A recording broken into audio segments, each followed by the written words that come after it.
வாழ்க வையகம், வாழ்க வையகம், வாழ்க வளமுடன். குரு வாழ்க, குருவே துணை. குருவடி போற்றி. குருவே சூக்குவமாக இன்று நடக்கும் அனைத்து நிகழ்வும் குருவே முன்னின்று நடத்தருவாராக. இருபால் மெய்யன்பர்கள் அனைவரையும் விருதுநகர் மண்டலம் சார்பாக வணங்கி வாழ்த்தி வரவேற்று இன்றைய நிகழ்வாக இரவின் மடியில் இரவு நிகழ்வாக நாம் இன்று சிந்தனைக்கு எடுத்துக்கொண்ட பொருள் மனிதன் உயர்வுக்கு உதவும் பண்புகள் என்ற தலைப்பில் நம்ம சிந்திக்க இருக்கிறோம். இன்றைய நிகழ்வை நமக்கு நடத்தி தர சென்னையிலிருந்து மாங்காடு அவங்க பயிற்சி எடுத்ததெல்லாம் கூடுவாஞ்சேரியில் பல ஆண்டுகளாக நமது மனவளக்கலையில் தொண்டாற்றி கொண்டிருக்கிறார்கள். எம்எஸ்சி முடித்திருக்கிறார்கள். அவர்கள் கணவரும் நமது ஸ்கை பேராசிரியராக இருந்து குழந்தைகள் முதற்கொண்டும் அவங்க சிந்தனை நமது மனவளக்கலையில் ஒரு மனவள குடும்பமாக இருந்து தொண்டாற்றி கொண்டிருக்கிறார்கள். அவர்கள் பகுதியிலே எஸ்ஏஜி நகரில் தவமயமும் நடத்தி கொண்டிருக்கிறார்கள். அம்மா அவர்கள் அவருடைய ஆரம்ப அவங்க 10வது படிக்கும் பொழுது மகரிஷியுடன் ஆசி நேரடியாக பெற்றிருக்கிறார்கள். கூடுவாஞ்சேரியிலே பிரம்மக்குட்டி அம்மாவுடைய வகுப்பிலும் கலந்து கொண்டு அவங்களுடைய தொண்டிலையும் செய்து கொண்டிருக்கிறார்கள். இன்று ஆழியாரில் நடைபெற்ற 7 மணி அளவில் ஆங்கிலத்தில் நடைபெற்ற தியானத்தில் அம்மா அவர்கள் தான் நடத்திட்டு 7 to 7:30 அவங்க தவம் நடத்திட்டு வந்திருக்காங்க. இப்படி பெருமை மிக்க அம்மா அவர்களை மதிப்புக்கும் மரியாதைக்குரிய பேராசிரியர் ஜெயந்தி சாமுண்டீஸ்வரன் அம்மா அவர்களை விருதுநகர் மண்டலம் சார்பாகவும் வணங்கி வாழ்த்தி வரவேற்று இன்றைய நிகழ்வை நமக்கு நடத்தருமாறு அன்புடன் கேட்டுக்கொள்கிறோம். வாழ்க வளமுடங்கம்மா, வாழ்க வளமுடன். வாழ்க வளமுடன் ஐயா. நன்றி ஐயா. வாழ்க வளமுடன். ஸ்கிரீன் ஷேர் பண்ணிட்டீங்களா ஐயா? நீங்க பண்ணிக்கலாமா? அப்படி நீங்க பண்ணிக்கலாமா? ஓகே. Okay, thank you. வாழ்க வையகம், வாழ்க வையகம், வாழ்க வளமுடன். குரு வாழ்க, குருவே துணை. என்னையான் அறிய வேண்டி இறைவாய் என் குருவாய் வந்தாய். சென்னியில் சிந்தை வைத்து சீர்தவம் முறையாய் செய்தேன். உன்னையே என்னுள் காட்டி உள் நிறைந்து அறிவாய் நின்றாய். முன்னை சேர்வினை தூய்மைக்கே முயன்று அறநெறி வாழ்கின்றேன். வாழ்க வளமுடன். அனைவருக்கும் வாழ்க வளமுடன் வாழ்த்துக்களை தெரிவித்துக் கொள்கிறேன். வாழ்க வளமுடன். இன்றைய தலைப்பு நம்ம என்ன பார்க்க போறோம்னா, மனிதனின் உயர்வுக்கு உதவும் பண்புகள். என்ன பண்புகள் என்றத நம்ம வாழ்க்கைக்கு, மனிதனுடைய வாழ்க்கைக்கு என்னென்ன உயர்வான பண்புகள் என்றத நம்ம ஒரு 12 விதமா பிரிச்சிருக்கோம். அந்த பண்புகள் மட்டும் நம்ம இப்ப பார்க்க போறோம். முக்கியமான பண்புகள். அது எவ்வளவு நம்ம வாழ்க்கைக்கு உயர்வுக்கு எவ்வளவு ஊக்கமோ ஆக்கமோ அளிக்கிறதுன்றதை நம்ம பார்க்க போறோம். அந்த பண்புகள்லாம் நம்ம வாழ்க்கைக்கு எவ்வளவு தேவை என்றதையும் நீங்க இப்ப பார்க்க போறீங்க. அது மட்டும் இல்லாம ரொம்ப இன்ட்ரெஸ்டிங்கான மகரிஷியோட கருத்துக்களோட அவருடைய கதைகளோட ஒட்டி தான் கொடுத்திருப்பேன். ரொம்ப அற்புதமா இருக்கும். என்னன்னா, மனிதன் மட்டும் 6வது அறிவு மட்டும் பெற்றவர் இல்லையா? அப்போ அவனுடைய 6வது அறிவை ஒழுங்குபடுத்தக்கூடிய சிந்தனை ஆற்றலை உடையவனாக இருக்கிறான். அப்போ சிந்திக்கும் ஆற்றல் வேறு எந்த உயிருக்குமே இல்லை, மனிதனுக்கு மட்டும்தான் உரியது இல்லையா? அப்ப அந்த சிந்தனை ஆற்றல் சிறப்புமிக்க மனிதனை தான் இணையானவன். அப்ப இன்றைய உலகில பாத்தீங்கன்னா 6வது அறிவு இருந்தும் அவனுக்கு அத சூழ்நிலை ஏத்த மாதிரி அவனால செயல்பட முடியாம போகுது. எப்படின்னா, அவன் இருட்டிலே இருக்கிற மாதிரி. அப்போ அந்த இருட்டில இருந்து அவனை வெளிச்சத்துக்கு கொண்டு வரதுக்கு தான் நம்மள மகரிஷி, ஆன்றோர்கள், அப்புறம் ஞானிகள் இவங்கெல்லாம் வந்து நம்மளுக்கு மெய் ஞானம் என்ற அறிவொளி ஏற்றி நம்மள ஆன்மாவை தூய்மைப்படுத்துகிறார். அப்போ மனிதன் மனிதனாவதற்கோ அந்த இறைநிலை பெற்று புனிதனாவதற்கோ இந்த முக்கியமான உயர் பண்புகள் ரொம்ப ரொம்ப அவசியம். சோ இந்த உயர் பண்புகளை பத்தா நம்ம வேதாத்திரை கருத்துக்களோட நம்ம பார்க்க போறோம். மனுஷனுக்கு மனிதன்ல அந்த அழுக்கு பாத்தீங்கன்னா நிறைய இருக்கும். அவனுடைய வேண்டாத குப்பையை வேதாத நினைவுகள்லாம் அவனை செதுக்கி என்ன பண்றாங்க, அவங்க மனசுல வந்து அப்படியே தேங்கி கிடக்குது. அப்ப அதெல்லாம் நம்ம தூய்மைப்படுத்துறதுக்கோ நல்லா வளப்படுத்தி பண்படுத்துறதுக்கு ரொம்ப அவசியம். அப்ப அவன் என்ன பண்ணணும், தன்னை அறியணும் இல்லையா? தன்னை அறிந்து இறைநிலை உணர்ந்து அந்த தெளிவோடு அவ அறநெறி வாழ்க்கை வாழணும். அறநெறி வாழ்க்கைனா ஒழுக்கம், கடமை, ஈகை. அந்த அறநெறி வாழ்க்கை வாழ்ந்தாதான் அவனுடைய வாழ்க்கையில ஒரு வாழ்வின் நோக்கம் என்னன்றதே புரியும். அவனுடைய மனிதனுடைய உயர்ந்த பண்பையும் அவனை அறிஞ்சிக்க முடியும். சோ இத வந்து நம்ம உயர்ந்த பண்புகளை வேதாத்திரை கருத்துக்களோட அந்த சிந்தனைகளோட நம்ம இப்ப பார்க்க போறோம். ஃபர்ஸ்ட் பாத்தீங்கன்னா அகிம்சை. அகிம்சைன்னு உங்களுக்கு ஞாபகத்துக்கு வர்றது வந்து யாருன்னா காந்தியடிகள் சொல்வீங்க இல்லையா? சோ மனிதனுக்கு வேண்டிய நற்பண்புகளை மிக மிக ரொம்ப முக்கியமானது அகிம்சை. அந்த அகிம்சைன்றது கூட சான்ஸ்கிரிட் வேர்டு. இதுலயே பல ஆங்கிலத்துல வந்து நிறைய பேர் டிரான்ஸ்லேட் பண்ண என்ன பண்ண, கொல்லாமை, காயப்படுத்தாமை, வெறுப்பின்மை, துன்பம் செய்யாமை, அப்புறம் எதிர்த்தாக்குதல் புரியாமை, ஆக்கிரமிப்பின்மை, இது மாதிரி நிறைய பேரு இந்த ஆங்கிலத்துல மொழிபெயர்ச்சிருக்கலாம். ஆனா இந்த அகிம்சைக்கு இன்னொரு சொல்லு பாத்தீங்கன்னா ஜீவ காருண்யம் சொல்லுவாங்க. ஜீவன் பிளஸ் காருண்யம், அதாவது இரக்கத்தை அடிப்படையாக கொண்டது. இரக்கத்தை அடிப்படையாக கொண்டது. இதே மகரிஷி என்ன சொல்றாரு பாத்தீங்கன்னா, பிறர் துன்பம் போக்கும் அன்பு நெறி. பிறர் துன்பம் போக்கும் அன்பு நெறின்னு சொல்வார். பிறர் துன்பம் போக்கும் அன்பு நெறினா என்னதுங்க, அவங்களுடைய எண்ணத்தாலோ சொல்லாலோ செயலாலோ எவ்வுயிரையும் துன்புறுத்தாமல் இருப்பதுதான். அதான் நம்ம மகரிஷி என்ன கொடுத்திருக்காங்க, இரண்டொழுக்க பண்பாடா கொடுத்துருக்க. நான் எனது வாழ்நாளில் யாருடைய உடலுக்கும் மனதுக்கும் துன்பம் தரமாட்டேன், துன்பப்படுவோர்க்கு என்னால் முடிந்த உதவிகளை செய்வேன் அப்படின்னு சொல்லுவார். அப்போ அந்த அகிம்சை என்ற சொல்லலையே என்ன இருக்குங்க, இம்சைன்றது ஒரு எதிர்ச்சொல் இருக்கும் பாருங்க. அந்த இம்சைன்றது என்னதுங்க, வதைத்தல், கொல்லுதல், பிறர் பொருளை பறித்தல், பிறருடைய வாழ்க்கையுடைய சுதந்திரத்தை பறிக்கிறது.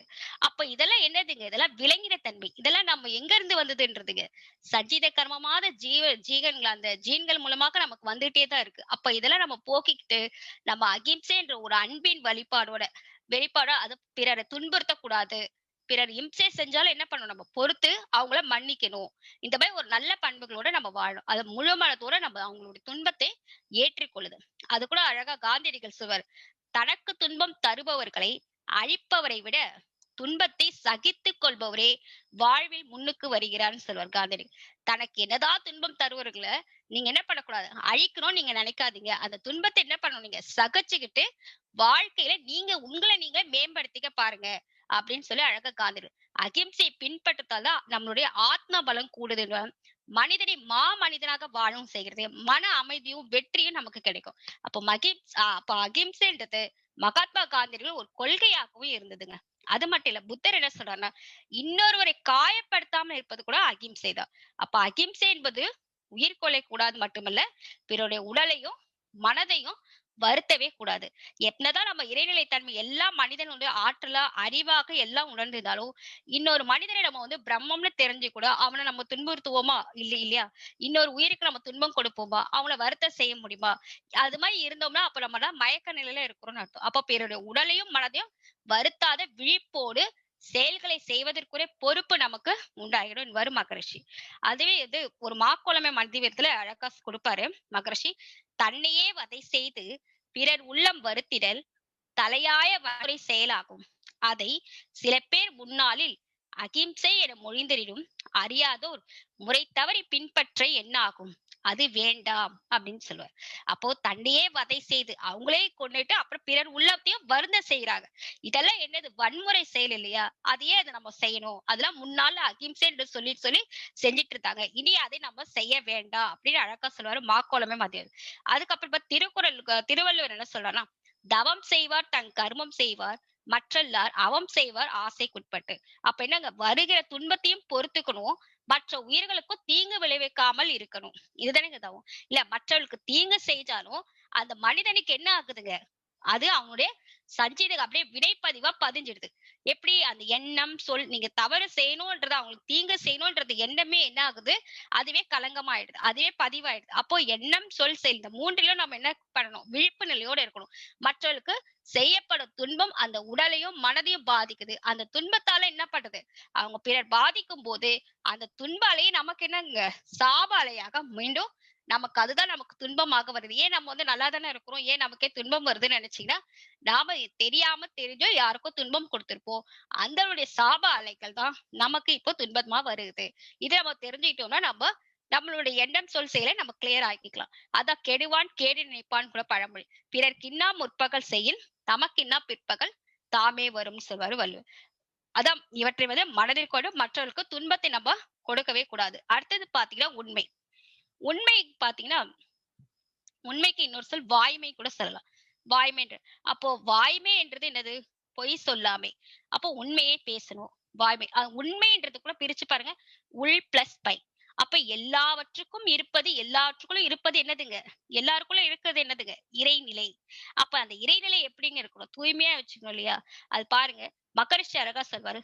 தூய்மையாம் விளைவு தரும் சொற்கள் அனைத்துமே வாய்மையாம் அவை வாழ்வின் வளம் காத்து சிறப்பாக்கும். அப்ப தூய்மையா வச்சுக்கிற அந்த விளைவு தரும் சொற்கள் அனைத்துமே என்ன ஆகும்? வாய்மை எனப்படும். அது உண்மை. அதுதான் நம்மளுடைய வாழ்க்கைக்கு வளம் காக்கும் சிறப்பது. அதே இன்னொன்னு சொல்லுவாரு, உள்ளொன்று வைத்து புறமொன்று பேசினால் அந்த உள்ளொளி என்ன ஆகுங்க? தீயாகி உடலை கெடுத்து விடும். நீ உள்ள வந்து பொய் சொல்லியிருந்தாலும் அந்த உள்ள இருக்கிறது ஆத்மா என்ன சொல்லுங்க? நீ பொய் சொல்ற அப்படின்றத நல்ல அழுத்தம் திருத்தமா சொல்ல. அப்ப உண்மைக்கு மாறாக நம்ம பேசினாலும் அந்த உடலுக்கும் மனதுக்கும் பொருந்தா தன்மை ஏற்பட்டு நோய்கள் தான் ஏற்படும். அதான் வள்ளுவர் கூட சொல்றாரு, வாய்மை எனப்படுவது யாதெனின் யாதொன்றும் தீமை இல்லாத சொல்லல். தீமை அளிக்காத விதத்துல நம்ம சொல்வதே வாய்மை. அதே மட்டும் அத ஃபேக் ஃபேக்ட்னு சொல்லுவாங்க. ஃபேக் ட்ரூத் உண்மைன்றத சொல்றது. அடுத்தது பார்த்தா உண்மையின்மை. உண்மையின்மை அதிகமாக ஜீவகாந்தம் நமக்கு செலவாகுங்க. ஏன் உண்மை பேசினா நமக்கு ஞாபகம் வச்சுக்கலாம். நீங்க பொய் பேசினா உங்களால ஞாபகமே வச்சுக்க முடியும் இல்லையா? அதிகமாக அதனால என்ன ஆகுது? ஜீவகாந்தம் செலவாகும். பிரச்சனைகளா ஒரு முடிவுக்கே வராது. உறவுகள்லாம் கெடுக்கிற மாதிரி இருக்கும். கெடுக்குதல் தான் வரும். மன அழுத்தம் அது மட்டும் இல்லாம ஸ்ட்ரெஸ் அதிகமாகும். நம்ம வந்து நன்மையை தனிமைப்படுத்தி விடுறோம். தூக்கம்லாம் கெட்டு போகுது. ஏன்னா தாழ்வு மனப்பான்மை ரொம்ப ஸ்ட்ரெஸ் தாழ்வு மனப்பான்மையில உண்டாகும். இதெல்லாம் வந்து உண்மைக்கு புறம்பான நீங்க செஞ்சீங்கன்னா இதெல்லாம் ஏற்படும். அப்போ உண்மையை பேசும்போது அதாவது பிறருக்கு பாதிப்பு உண்டாகுன்ற அந்த இடத்துல மட்டும் நம்ம உண்மையை பேசாமல் இருப்பது நல்லது. அவங்களுக்கு ஏதாவது நம்மளால உதவி செய்ய முடியல இல்ல தீங்கு ஏற்படும் அப்படின்னு நினைச்சீங்கன்னா அந்த இடத்துல மட்டும் நம்ம அமைதியா இருக்கிறது நல்லதுங்க. எந்த சூழ்நிலை எந்த உண்மையை பேசினால் நன்மை ஏற்படுமோ அந்த சூழ்நிலை மட்டும் நீங்க உண்மையை மட்டும் கூறுவது ரொம்ப ரொம்ப அவசியம். இதெல்லாம் ரொம்ப நல்ல பண்புங்க. அப்போ உண்மையை மறைத்தல்னு சொன்னா உண்மையை விட்டு பொய்யை பேசும்போது என்ன ஆகும்னா ஒரு நேரத்துல அது வந்து இன்பமாக லாபமா தான் இருக்கிற மாதிரி தெரியும். அதெல்லாம் வந்து ஒரு மாயையான தோற்றம். ஆனா இதெல்லாம் வந்து நிரந்தரமானதே கிடையாது. அந்த நேரத்துல மட்டும்தான் கிடைக்கக்கூடிய அது பொய்யான இன்ப தோற்றமா இருக்குமே தவிர பொய்யினால் வரும் விளைவுகள்லாம் கண்டிப்பா நஷ்டமா தாங்க இருக்கும். பின்னாடி பாதிப்பு தான் ஏற்படுத்தும். ஆகவே எனவே லாபம் கருதுறது எல்லாம் இதெல்லாம் வந்து அறியாமைனால செய்யறதுதான். அப்ப நம்ம இடத்துல ஒரு வார்த்தைகள் எப்படி இருக்கணுங்க? உண்மையாக இருக்கணும். நமக்கும் பிறருக்கும் நன்மைகளை தருவதாக இருக்கணும். நன்மை தருவதா இருந்தா கூட அது வந்து மென்மையாக நம்ம கூறணும். மற்றவர்கள் மனம் புண்படாத விதத்துல இனிமையாக கூறணும். அளவாக பேசணும். அது மட்டும் இல்லாம நல்ல பண்புகளை கடைபிடிச்சு வாழ்வுல தொடர்ந்து வெற்றியும் மகிழ்ச்சியும் கிடைக்கும்படியா நம்ம உறுதி எடுத்து அடுத்தது பாத்தீங்கன்னா நேர்மை. நேர்மைன்னு பாத்தீங்கன்னா நாம செய்யக்கூடிய கடமைகளை உணர்ந்து நல்ல சுயநல நோக்கத்தோட தவிர்த்து சுயநல நோக்கமே இல்லாம தவிர்த்து பொதுநல நோக்கத்தோட செயல்படுவது நம்மளுடைய நேர்மையான நோக்கமாக இருக்கும். எத்தகைய சூழலையும் பிறருடைய பொருளையோ வாழ்க்கை சுதந்திரத்தையோ பறிக்காமல் வாழும் நிலைதான் நேர்மை. அப்படி நேர்மை பார்த்துட்டு எல்லாரும் நேர்மையா வாழதான் நினைக்கிறாங்க. ஆனா சந்தர்ப்ப சூழ்நிலை என்னங்க ஆகுது? நேர்மையா வாழ முடியுதா இல்ல நேர்மையா வாழ விடுறாங்களா இல்லையா? மகரிஷி கூட பாருங்க நேர்மையா தான் வாழணும்னு நினைச்சாரு, உறுதி எடுத்தாரு. ஆனா அவர் என்ன ஆனாரா தன் வேலையில வந்து ராஜினாமா செய்ய வேண்டிய ஏற்பட்டுச்சு. எதுக்காக? அங்க நேர்மைக்கு அதிக முக்கியத்துவம் தரணும்னு நினைச்சாரு. ஆனா தபால் நிலையத்துல என்ன நடந்தா அவர் அதிகாரி வந்து அலுவலக பணத்தை அந்த தாள்ல சிலவற்றை உருவி எடுத்து கையாடல் செய்யணும்னு கட்டளையிட்டார். அது வேதாத்திரிக்கு அது மகரிஷிக்கு வந்து என்ன ஆகுது? பிடிக்கவே இல்லை, உடன்பாடு இல்லை. எனவே என்ன ஆகுது? ராஜினாமா செஞ்சுட்டு வந்துட்டார். அந்த மனநிலையில அவர் என்ன சொல்றனா அதிகார சட்டங்கள் அறிவாளிகளால் வகுக்கப்படுகின்றன. அவற்றை முட்டாள்கள் அமுல் நடத்தும் போது அந்த ஆளுகைக்கு உட்பட்டவர்கள் நேர்மையுடன் செயலாற்ற முடிவதில்லை. பாருங்க, அந்த அதிகாரத்துல இருக்கிறதுனால இவங்க நேர்மையாக இருக்கிறதால அவர் செயல்பட முடியல. அப்ப நேர்மையின்றி செயல்பட முட்டாள்களால் தூண்டப்படுகிறார்கள். அதிகாரமே தங்கள் சொத்து போல் கருதி கொண்டு அவர்கள் கீழ் வேலை பார்க்கும் துறைவர்களுக்கும் பணியாளருக்கும் அளிக்கும் துன்பங்களோ சொல்லவே முடியாதுங்க. ஏன்னா அவங்க கீழ் வேலை பார்க்கிறவங்களுக்கு இப்ப அது மாதிரி தானே நிறைய பேருக்கு டார்ச்சர் எல்லாம் கொடுத்து நிறைய பேர் சூசைட் எல்லாம் அட்டம் பண்ணிக்கிறாங்க இல்லையா? அதுதான் சொல்லவே முடியாத துன்பங்கள் ஏற்படுது. அப்போ அவங்கவுங்க வாழ்க்கை வர சில இதுல அவர் சொல்லியிருப்பார். அது பொருள், புகழ், அதிகாரம், புலன்மை இந்த நாள்ல சிக்கி தவிச்சு நேர்மையோட வாழ முடியாம தான் இருக்கிறாங்க. பிறரையும் நேர்மையாக வாழ விடல இல்லையா? அப்போ மன உறுதி கொண்டல் எத்தகைய சூழல் நேர்மையாக வாழணும், அகத்தாய்வு நம்ம செஞ்சு பயிற்சிகளுடன் நேர்மையோட வாழ்வதற்கு இதெல்லாம் நமக்கு உறுதி அளிக்குது. எண்ணுவது ஒன்று பேசுவது ஒன்று இல்லாம செயல்படுறது இல்லாம எல்லாமே முரண்பாடு இல்லாம எல்லாம் ஒண்ணுக்கு ஒண்ணு பிணக்குதான் ஆகும் இல்லையா? எண்ணுவது ஒன்று பேசுவது ஒன்று செயல்படுறது எல்லாமே முரண்பட்டு இருந்தா என்னங்க ஆகும்? உடலுக்கும் உயிருக்கு பிணக்குதான் ஏற்படும். அப்போ மனிதனா இருந்து பிறரோட நட்புறவை ஏற்படுத்திக் கொள்ளவும் முடியாது. அப்ப அதனால என்ன ஆகணும்? அந்த மனிதனுக்கு குற்ற உணர்வு, வெறுப்பு உணர்வு எல்லாமே அமைதியற்ற நிலையும் ஏற்படும். அப்ப நேர்மைக்கு எடுத்துக்காட்டாக என்னன்னா உலகத்தால இன்றளவும் போற்றப்படும் காந்தியடிகள் நம்ம எடுத்துக்கலாம். மகரிஷி அவர் எப்பவுமே மகரிஷி அதான் சொல்லுவார், நேர்மைக்கு ரொம்ப எடுத்துக்காட்டு சொல்லக்கூடியவர் காந்தியடிகள். இதுல பாத்தீங்கன்னா நேர்மை என்பது மிக அரிதான பொக்கிஷம். அதை கீழ்த்தரமான மனிதர்களையும் எதிர்பார்க்காதீங்க, ஏமாந்துதான் போவீங்க அப்படின்னு சொல்லுவாங்க. அதாவது நம்மளுடைய சுய முயற்சியும் சுய உழைப்பும் இல்லாதனால்தான் முடிவில்லாத துன்பங்களும் ஒவ்வொரு தனி மனிதனுக்கும் ஏற்படுது.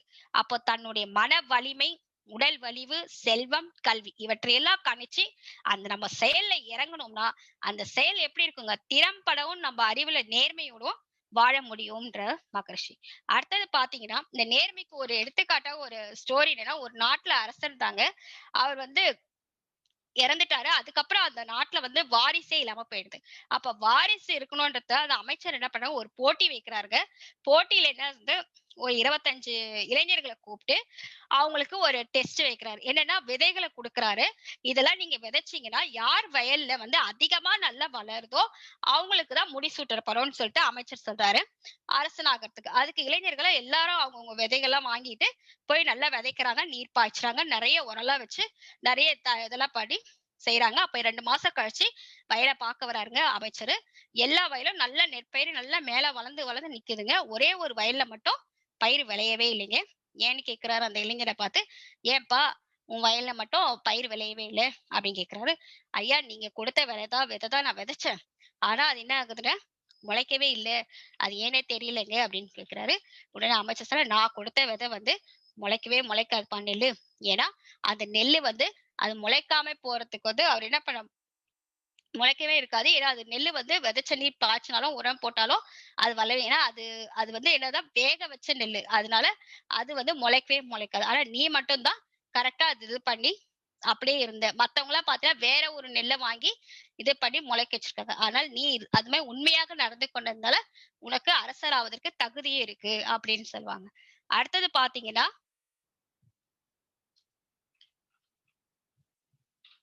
பொறுமை. பொறுமை பாத்தீங்கன்னா அனைத்து வாழ்க்கை சூழலிலும் அமைதியாகவும் நிதானமாகவும் அறிவுபூர்வமாக கையாளப்படுறது ரொம்ப பொறுமை. பொறுமைன்னு பாருங்க ரெஸ்பாண்டிங் சொல்லுவாங்க. கண்களால் காணப்படும் போய் காதால் கேட்க தீர விசாரிப்பதான் ரெஸ்பாண்டிங் ரொம்ப ரொம்ப முக்கியம். அப்ப பொதுவாக நம்ம அறியாமை காரணம் பிற சொல்லாலோ செயலாலோ என்ன பண்றோம், நம்ம தீமையை செஞ்சிரும். ஓ இது நம்ம கேட்டோமே அப்படி பொறுமையை இழந்துரும் இல்லையா? திரும்பி அவங்களுக்கு என்ன பண்றோம், நம்ம தீமை செஞ்சிரும். அப்ப அவருக்கு தீமை செய்யாமல் இருப்பதாங்க பொறுமை. பொறுமையால மன உறுதி அடைகிறது, அதுக்கப்புறம் இல்லாம செயல்திறமை அதிகரிக்கிறது, உறவுகள் மேம்படுது, வாழ எல்லா துறைகளும் வெற்றி கிடைக்குது. அப்ப வாழ்க்கை நலமாக உருவாகும், சிக்கல் குறையவும் என்ன தேவைங்க? ரொம்ப ரொம்ப அவசியம், ரொம்ப பொறுமைங்க. அதான் இடம், பொருள், காலம், தன்மை இதெல்லாம் பார்த்து ஒரு பொருளையோ செயலையோ இவற்றதான் இருக்கணும் நம்ம மனதளவில் ரொம்ப எல்லை கட்டி இருக்கிறோம். அப்ப அந்த எல்லையின்படி என்ன பண்ணணும், அந்த பொருளை அந்த தக்க இடத்துல குறிப்பிட்ட காலத்துல அது நம்ம கரெக்டா செஞ்சோம்னா மனவேகம் நல்லா இருக்கும். அது மட்டும் இல்லாம வேக நிலை அந்த உடலும் உள்ளமும் நல்லா செயல்படுத்தக்கூடிய ஆற்றலும் உருவாகும். அப்ப ஆராய்ச்சி திறனும் நமக்கு அதிகமா கிடைக்கும், அமைதி நிலைக்கு வரும். அப்ப பொறுமைன்றது ரொம்ப ரொம்ப இம்பார்ட்டன்ட். பொறுமையின்மையாலதான் என்ன ஆகுதுன்னா மனம் படபடப்பாகுது, ஆராய்ச்சி குறையுது. அதாவது ஆராய்ச்சி நிலையும் குறையுது, வாழ்க்கையில தோல்வியே மிஞ்சுது. அப்போ பிறரோட நட்பு கொள்ளக்கூடியது கூட சிரமமா ஆகுது. இந்த பொறுமையை பத்தி கூட மகரிஷி ஒரு இது சொல்வாரு. கதையில பாத்தீங்கன்னா, அவர் வந்து ஒரு நாள் கூடுவாஞ்சேரியில தெருவுல நடந்துட்டு இருந்தாங்க. அப்ப என்ன ஆகுதுன்னா, யாரோ ஒருத்தர் வந்து வெத்தல பாக்கு போட்டு துப்பி இருந்தாங்க அந்த இடத்துல. அத பார்த்துட்டு இவர் என்ன பண்றாருன்னா, ஐயோ! பாக்டீரியா கிருமிலாம் காத்துல பரவி யாருக்காவது இன்ஃபெக்ஷன் ஆயிடும்னு சொல்லிட்டு கால்ல மிதிப்பட்டா இன்ஃபெக்ஷன் ஆயிடும்னு சொல்லிட்டு, அவர் பக்கத்துல இருந்த குனிஞ்சு அந்த 2 கையால மண்ண வாரி அது மீது போட்டு மூடி விடுறாருங்க. இதுல வீதியில செஞ்சுறான். அதாவது ஸ்ட்ரீட்ல போறவங்கலாம் என்ன சொல்றாங்கன்னா, பைத்தியக்கார முதலாளி போல இருக்கு. வேதாத்திரி முதலாளி பாரு எப்படி பண்றாரு பாரு இவரு. ஊர்ல எல்லா துப்பி இருக்கிற எல்லா எச்சையும் மண்ணு போட்டு மூடுவாரா இவரு. அப்படின்னு சொல்லிட்டு இவர் காது படவே பேசுறாங்க. ஆனாலும் இவர் என்ன பண்றாருங்க, அமைதியாவே அந்த இடத்த விட்டு அலட்சியப்படுத்திட்டு அந்த வழியே போறாரு. அப்ப எந்த அளவுக்கு ஒரு பொறுமையை கடைபிடிச்சிருப்பாரு. அதாவது தற்சோதனை பயிற்சி பண்ணி கவலை ஒழுத்துல அலட்சியப்படுத்த வேண்டியதுல அவர் பிரிச்சு அந்த நிகழ்ச்சியை சொல்வாருங்க. அது மட்டும் இல்லாம இன்னொரு ஒரு இன்சிடென்ட் கூட சொல்ல. ஒரு முறை அவர் பேருந்து நிலையத்துல அதாவது பஸ் ஸ்டாண்ட்ல அவரு நின்னுட்டு இருக்கும்போது, ஒரு அம்மா வந்து அந்த ஜன்னல் ஓரத்துல இருந்து ஒரு எச்சிலை துப்பி அதாவது அவர் மேல எச்சில துப்பிடுவாங்க. அவர் ஒயிட் ஷர்ட் எல்லாம் என்ன ஆகும்னா ஒரே சிவப்பா மாறிடும். உடனே அந்த அம்மாவுக்கு வந்து ஒரு ஒரு இதுவாயிடுச்சு. என்ன குற்ற உணர்வா ஆயிட்டு, பதற்றத்தோட கீழ இறங்கி, "ஐயோ! நான் இந்த மாரி தப்பு பண்ணிட்டேங்க. தெரியாம தான் இந்த மாரி துப்பிட்டேன் உங்க மேல" அப்படின்னு. "இல்ல, இல்ல பரவால்லம்மா. வருத்தப்படாதீங்க. நீங்க தெரியாம தான் செஞ்சீங்க. அது மட்டும் இல்லாம, சரி குடுங்க நான் இது மாதிரி துவச்சு குடுத்துறேன். இல்லாட்டி கிளீன் பண்ணி குடுத்துறேன்" அப்படின்னு சொல்லுவாரு. "இல்ல, இல்லம்மா." அவர் சொல்லுவாரு, "இந்த எச்சில் என்று பதறாதீங்கம்மா. இந்த உடலே ஒரு அன்னையின் எச்சில் தான்" சொல்வாரு. இந்த உடலே ஒரு அன்னையின் எச்சில் தான் சொல்வார். அது மட்டும் இல்லாம தற்பெருமை பேசுபவர் தன் முனைப்பு மீறி தவறென்று பிறர் செயலை பிறரை குறை கூறும் அற்ப மனம் உடையோர்கள் சிலர் இருப்பார். நம்மில் அன்பு கொண்டு அவர்களையும் அரவணைப்போம். அழகா சொல்லுவார். அப்ப எல்லாரும் என்ன பண்ணணுங்க, அன்பும் கருணையுமால நம்ம அரவணைக்கணும் அப்படின்னு அப்ப பொறுமை எவ்வளவு முக்கியமானதுன்றது மகரிஷி மூலமாவே நம்ம தெரிஞ்சுக்கலாம். அடுத்தது பாத்தீங்கன்னா மன்னிப்பு, அக்செப்டன்ஸ். யார் என்ன செஞ்சாலும் நீங்க என்ன பண்ணுங்க, அவங்கள அக்செப்ட் பண்ணிக்கங்க, ஏத்துக்கங்க. பிறரால் நமக்கு ஏற்பட்ட துன்பத்தை மனதாலே ஏத்துக்கங்க. அதனால நமக்கு பாவிகளை உருவாக்க மாட்டாங்க. பிறரிடம் மன்னிப்பு கேட்கும் பழக்கத்தையும் நம்ம ஏற்படுத்திக்கலாம். நம்ம செயல் எந்த இதுவா இருந்தாலும் அப்ப பாவமாக மாறாது. அப்ப என்னன்னா, ஒருவர் எந்த தீமையும் கொடுத்தா தீமைகளையும் கொடுமைகளையும் ஒருத்த மனதில் கொள்ளாம அவங்களுக்கு உதவுவது, அதான் மன்னிப்பு கொடுத்துருங்க. அதாவது அதுதான் மிக உயர்ந்த பண்பு. மனிதனாக இருக்கக்கூடிய ஒவ்வொருவருக்கும் இருக்கக்கூடிய ரொம்ப உயர்ந்த பண்பு எதுன்னு கேட்டீங்கன்னா மன்னிப்பு தான். நமக்கு துன்பத்தை கொடுத்தவருக்கும் நாம என்ன பண்ணுங்க, துன்பத்தை தான் கொடுக்கிறோம் இல்லையா? அதுதான் நமக்கு பழக்கமாயிடுச்சு. அதனால மட்டும் இல்லாம பழி வாங்குற எண்ணமும் நமக்கு வந்துருது இல்லையா? அப்போ அந்த துன்பத்திற்கு முக்கிய காரணம் என்னன்னா, நீங்க அவங்களுக்கு மன்னிப்பு கொடுத்துட்டீங்கன்னா அது துன்பமே இருக்காது. அப்போ நம்மை துன்புறுத்தி உள்ளாக்குறவர்களையும் மன்னித்து பழகினால் பழி வாங்குவதை நம்ம விட்டு முடியும். மன்னித்தலை வந்து பலகீனமாக கோழைத்தனமாக நினைக்காதீங்க. மன்னிப்பதற்கு தான் மன உறுதி தேவை. மனோபலமும் நமக்கு அது தேவை. அது மட்டும் தியாக உள்ளமும் தேவை. இதெல்லாம் உண்மையான வெற்றிக்கான அறிகுறி. மன்னிப்பு கேட்பது இழிவான செயல்னு நினைக்கிறீங்க. அது கண்டிப்பா கிடையாதுங்க. மன்னிப்பு என்பது எவ்வளவு உயர்ந்ததோ, மன்னிப்பது எப்படி உயர்ந்ததோ அதை விட உயர்ந்தது மன்னிப்பு கேட்பதுன்னு. அப்ப மன்னிப்பு கேட்பது மூலமாக அன்பு மலரும், அச்சம் அகலுது, தூய்மையும் பெருகுதுன்னு சொல்வாரு மகாவீரர். அதாவது அன்பும் மலருது, அச்சமும் நம்ம கிட்ட இருக்க பயமும் நீங்கிடும், தூய்மையும் பெருகும். அதே மாதிரி தவத்துல கூட மகரிஷி அதை இன்னல் புரிவோர் எதிரிகாக நினைப்போம் எவரேனும் இருந்தால் அவர்களும் மனம் திறந்து நல்வாழ்வு பெற கருணையோடு வாழ்த்துவோம்னு சொல்லுவாங்க. அப்ப எந்த அளவுக்கு நம்ம மன்னிப்பை இது பண்ணு அத பிராயச்சித்தம் கூட நம்ம ஜீவகாந்த இடத்துல ஒரு அதிர்வு ஏற்பட்டு குழப்பத்தை ஏற்பட்டா கூட நம்ம என்ன பண்ண பிராயச்சித்தம் போட்டு நம்ம இது பண்ணிக்கலாம். அது மட்டும் இல்லாம தீமையை நீக்க நற்காரியங்கள் ஈடுபடுது, செய்த தவறை உணர்ந்து வருது, அப்புறம் தவறு துன்புறலுக்கு நம்ம ஆறுதல் கூறுறது, இதெல்லாம் வந்து அவங்களுக்கு மன்னிப்பு வழங்குற மாதிரி இழப்பீடு செய்து மன்னிப்பு கேட்டு அவங்களுக்கு உடனடியாக துன்பத்தையும் நீக்கலாம். இதை கூட ஒரு கதைகள்ல பார்க்கலாம். மன்னிப்புன்றது ஒரு ஜெர்மனி நாடு வந்து பிளவுபட்டிருந்தது. பெர்லின் நாட்டு கிழக்காகவும் மேற்காகவும் ஒரு மதில் சுவரை எழுப்பிட்டாங்க. ஒரு நாள் என்னாச்சு, கிழக்கு பெர்லினை சேர்ந்த சிலர் வந்து ஒரு லாரி நிறைய குப்பைக்குள்ள எல்லாம் கொண்டு வந்து அவங்க மதில் தாண்டி அந்த மேற்கு பெர்லின் இருக்கு இல்லையா, அந்த பக்கமா கொட்டிட்டாங்க. அவ்வளவு குரோதம் அவங்களுக்கு. அந்த மேற்கு பெர்லின் சேர்ந்த மக்கள்லாம் என்ன பண்ணாங்க, அதே மாதிரி செஞ்சிருக்கலாம். ஆனா அவங்க என்ன பண்ணாங்க, அப்படி செய்யல. ஒரு லாரி நிறைய என்ன பண்ணாங்க, ஒரு உணவுப் பொருள், ரொட்டி, எல்லாம் பால் பொருள், மளிகை சாமான் எல்லாத்தையும் கொண்டு வந்து அந்த செவுத்து மேல அந்த மதில் அந்த தாண்டி கிழக்கு அந்த அந்த நடுவுல இருக்கு இல்லையா, அந்த செவுத்து மேல எல்லாத்தையும் அழகா அடுக்கி வச்சுட்டாங்க. அழகா அடுக்கி வச்சுட்டு அவங்க என்ன பண்ணாங்க, அது அது ஒரு வாசகம் ஒண்ணு எழுதுனாங்க. என்னன்னா ஒரு ஒரு லெட்டர், இந்த ஒவ்வொருவரும் தன்னிடம் என்ன இருக்கிறதோ அதையே கொடுப்பார்கள் அப்படின்னு எழுதிட்டாங்க. ஒவ்வொருவரும் தன்னிடம் என்ன இருக்கிறதோ அதையே கொடுப்பார். அதாவது each gives what he has. அப்ப என்ன நம்ம கிட்ட இருக்கோ அதுதான் கொடுக்க முடியும். அப்படி அப்ப எவ்வளவு நிசத்தமான உண்மை பாருங்க. உன்னிடம் என்ன இருக்கிறதோ அதுதானே உங்களால கொடுக்க முடியும். அப்ப என்ன நம்ம இது பண்ணும்? அன்பை விதைப்போம், அன்பையே அறுவடை செய்வோம், அன்பையே கொடுப்போம். அப்ப நம்ம எந்த அளவுக்கு நம்ம அன்பை வளர்த்துக்கிறோமோ அதே மாதிரி நம்ம மன்னித்தலும் வளர்த்துக்கணும். மன்னித்தால் தான் தண்டித்தலை விட சிறந்தது. ஏனெனில் தண்டித்தல் வந்து மிருகத்தனம், மன்னித்தல் என்பது மனித குணம். அப்ப எப்படின்னு பாத்து இப்ப மன்னிக்கணும்ன்றத உயர்ந்த பண்பை நம்ம வளர்த்துக்கணும். அடுத்தது பணிவு. பணிவு பாருங்க, பணிவு என்பது மிக மிக பெரிய பண்பு. எவ்வளவுக்கு எவ்வளவு நம்ம பணிவா இருக்கிறோமோ அந்த அளவுக்கு நம்ம உயர்வோம். அப்ப உலக வாழ பணிவோடு வாழ்வது யாருமே தாழ்ந்தவங்களே கிடையாது. அப்ப அவங்களுக்கு பணிவாலதான் அவங்களோட தரமும் உயரும். எப்படி நாணல் வளைஞ்சு நமக்கு இது கிடைக்குதோ, மூங்கிலுடைய வளைவு எவ்வளவு உயர்ந்த நிலைக்கு வருது இல்லையா, அதே போலதான் பணிவும். பணியுமாம் என்றும், அது குரல்ல பாருங்க, பணியுமாம் என்றும் பெருமை சிறுமை அணியுமாம் தன்னை வியந்து. அப்ப பணிவு என்னும் பெருமை தான் தரும். சிறுமை வந்து தன்னைத்தானே வியந்து கொள்வது பணிவு, அந்த பெருமையை பற்றி அழகா வள்ளுவர் சொல்லும். அப்ப எல்லோரு இடத்துல என்ன பண்ணணுங்க, பணிவு கொள்வது சிறந்தது. அப்போ பிறருடைய இசைவாக எப்படி நம்ம ஒத்து உதவியா இருக்கணும்ன்றது பணிவு. பணிவுடையோருக்கு தான் குருவருளும் திருவருளும் கிடைக்கும்வாங்க. ஏன்னா சீடருடைய பணிவை கண்டுதான் குரு சீடரை வந்து நல்ல புடம் போட்டு பார்த்து அவங்க பண்புகளை உயர்த்துறாரு. அப்போ சீடர் அது அறியாமை என்னும் இருளை போக்கி ஆன்ம ஒளி பெற செய்கிறார். அப்ப இறைநிலை உணர்வு பெறத யாரு தேவை? குரு உணர்வு தேவை. அப்ப எந்த பதவியா இருந்தாலும் மக்களுக்கு பணியாற்றுறதுக்கு தான் தேவை. அதை வந்து நம்ம வந்து என்ன பண்றது, அதிகாரத்தை யூஸ் பண்ணி எதுலயும் நம்ம வந்து புகுத்தக்கூடாது. அப்ப பதிவு, அதாவது பணிவுன்றது எவ்வளவு முக்கியம் பாருங்க.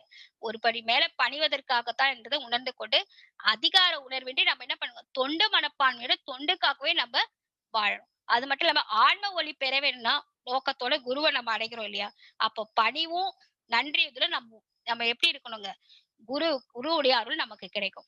அதுவே அழகா ஒரு மகர்ஷி ஞானக்களஞ்சத்துல சொல்வாரு, மற்றவரே பணிந்து வர வேண்டுமென்ற மனநிலையில் தருக்குற்ற செயல் புரிந்து பெற்ற பலன் குடும்பத்தில் சமுதாயத்தில் பெருந்துன்பம் பகை ஒருவர் தனக்கு ஏற்ப அற்ற ஒரு சூழ்நிலையில் பணிந்த போதும் அது வஞ்சக மனநிலையாய் வளர்ச்சி பெற்று உற்ற ஒரு காலத்தில் பெரிய தீயாய் ஓங்கினிலே குலைந்துவிடும் உண்மை காண்போம். அப்ப என்ன பண்ணணுங்க, மற்றவர் தான் பணிந்து வர வேணும்னு நம்ம மனநிலை இருக்கக்கூடாது.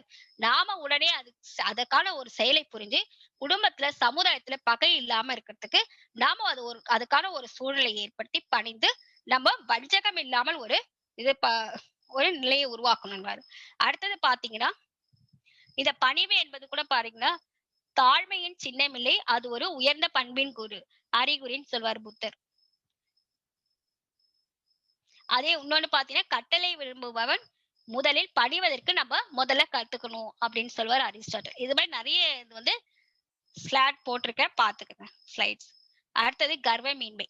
கர்வமீன்மைன்றது உங்களுக்கே தெரியும், தனது அந்த ஈகோ மனப்பான்மை இருக்கிறது, அந்த கர்வம் வந்துடும் இல்லையா.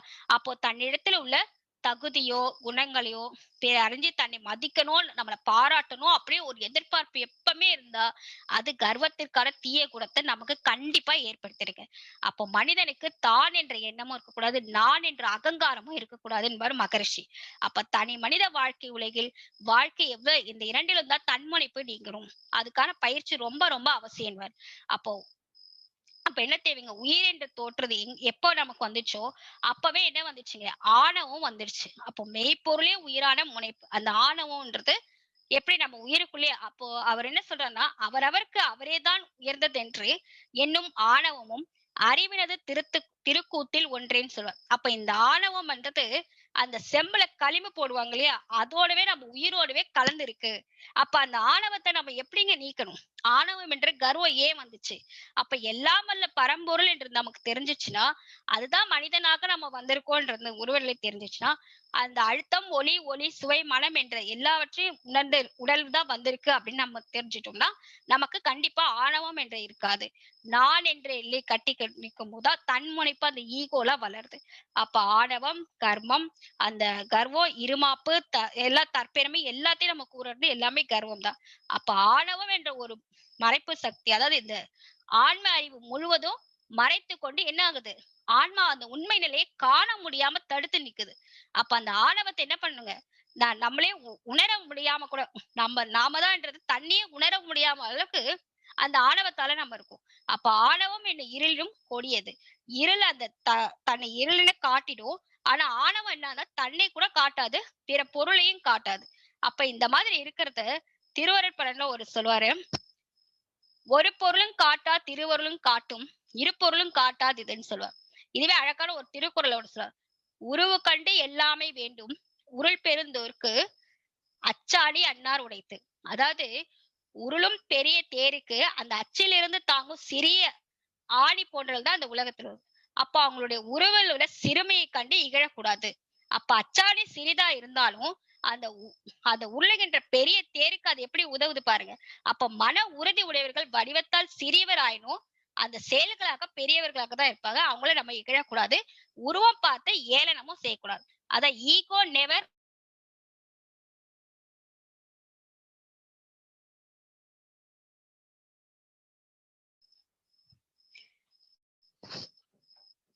தன்முனைப்பு என்னும்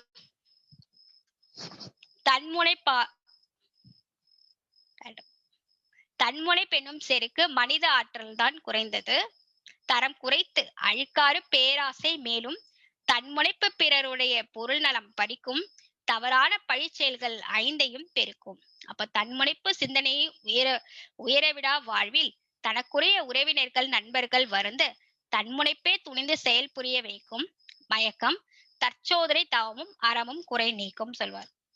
இதுல பாத்தீங்கன்னா அந்த தன்முனைப்புன்றதை எவ்வளவு இதுவா சொல்லியிருக்காரு பாருங்க. அந்த தன்முனைப்பு எனும் செருக்குதான் மனித ஆற்றலின் தரம் குறைக்கிறது. அது மட்டும் இல்லாம அந்த 5 பேரு அந்த 6 தீய குணங்களும் வருது பாருங்க. அழுக்காறு பேராசை அந்த தன்முனைப்புனால எல்லாமே வருது. தன்முனைப்பு பிறருடைய பொருள் நலம் பறிக்கும். அவங்களுடைய பொருளை கூட மத்தவங்களுடைய பறித்து அது அதாவது விலங்கின தன்மை கூட ஏற்படுத்துது பாருங்க. அந்த தவறான பழிச்செயல்கள் 5 பழிச்செயல்களை பெருக்குதுங்க. தன்முனைப்பு சிந்தனை நம்ம உயர விடாம வாழ்வில் தனக்குரிய உறவினர்கள் நண்பர்களை எல்லாரையும் வருந்த செய்துங்க. ஏன் இந்த தன்முனைப்புனால எல்லாரையும் வருந்த செய்து பாருங்க. உறவினர்களையும் நண்பர்கள் எல்லாரையும் வாழ விடாம செய்து எல்லாரையும் வருந்த செய்து. அப்ப தன்முனைப்பை துணிந்து செயல் புரிய வைக்கும். அந்த மயக்கத்தை நீங்க எப்படி பண்ணணும்? தற்சோதனை தவமும் அறவும் குறை நீக்கும். அப்ப நீங்க என்ன செய்யணும்னா தவமும் அறமும் செய்யணும். தவமும் அறமும் செஞ்சினா அந்த தன்முனைப்புன்றது கொஞ்சம் கொஞ்சமா குறைச்சிக்கலாம் அப்படின்னு. அது மட்டும் இல்லாம அது தன்முனைப்பு நீங்க ஒரு குரு அடைந்து தவமாற்றும் சாதனையால் உயரும் போது நன்முனைப்பால் அருத்தொண்டால் பயன் காண்போர்கள் நாதழுக்க பெருமையோடு போற்றுவார்கள். உன் முனைப்பு நிலவு ஒளி ரவியார் போல் உயர் குருவின் ஒளி என்றே உணர்ந்திடங்கு என் ஒளியே சிறந்ததினி ரவி ஒளி ஏன் எனக்கு என்று நிலவு என இருளே மிஞ்சும் சொல்வார். அதாவது தன்முனைப்பு நீங்கிறதுக்கு நீங்க என்ன பண்றீங்க? குருவை அடைஞ்சு அவர் மூலமாக நம்ம தவமாற்றோம் இல்லையா? அந்த சாதனையால் நம்ம உயரும் போது தொண்டு நம்ம செய்யும் போது நம்மளால அந்த நிலவு ஒளின்னு சொல்ற அந்த ரவி என்று சொல்லக்கூடிய சூரிய ஒளியில இருந்துதான் நமக்கு அந்த நிலவு வந்து எப்படி நமக்கு ஆற்றலை வாங்கி நம்ம இது பண்றதோ அதே போலதான் நம்ம குருவின் ஆற்றலை வாங்கிதான் நம்ம இது பண்ணிக்கிறோம் இல்லையா? நம்ம மேன்மைப்படுத்திக்கிறோம். அதுதான் அப்ப அந்த இடத்துல நமக்கு வந்து தன்முனைப்பு எப்படி எங்க இருந்து வரும் அப்படின்னு சொல்லி கேக்குறார். இதுதான் அந்த பாடலு. அடுத்தது பாத்தீங்கன்னா விடாமுயற்சி. விடாமுயற்சின்றது நாம் அடைய வேண்டிய குறிக்கோள் எதுன்றது நம்ம தெளிவா புரிஞ்சுக்கணுங்க. அதுக்கான உறுதியுடனும் ஊக்கத்துடன் நம்ம செயல்படும். அப்ப லட்சியம் அடைவதற்கு அறிவையும் திறமையும் நாளுக்குள்ள நம்ம வளர்த்து கொண்டே இருக்கணும். கடமையாற்றுறத லட்சியத்தையும் நம்ம காண முடியலையா உறுதிக்கு. அப்ப விடாமுயற்சின்றது எவ்வளவு இம்பார்ட்டன்ட் பாருங்க. அதான் முயற்சி திருவினையாக்கும் என்று சொல்லுவாங்க ஆன்றோர்கள். அப்ப ஆக்கத்துறையில் அறிவை செலுத்து ஊக்கமுடன் உழைன்னு சொல்லுவாங்க.